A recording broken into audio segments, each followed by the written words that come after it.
الخبر اللي جبته على الحلوانيه، هل ممكن كان يكون له نفس الاثر ونحن عم نسمع لو ما حرقنا ما هو الحلوانيه؟ ده السؤال بقى، انت خطفته مني. يعني ايه يجي لك سيناريو مسلسل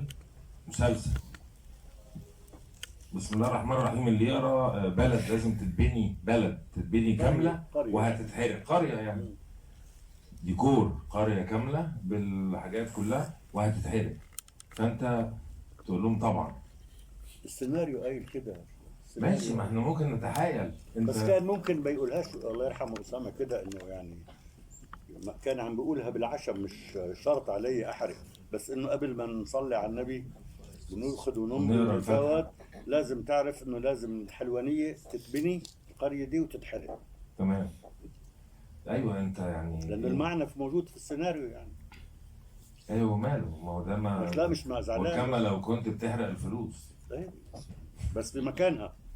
ايوه ماشي، بس يعني ما هو انا مش بقول الكلام ده عشان امجدك، لا ده واقع، انه مفيش منتج ولا زمان ولا دلوقتي يتقال له انا عندي مشاهدين في المطار من غير ما احرقه.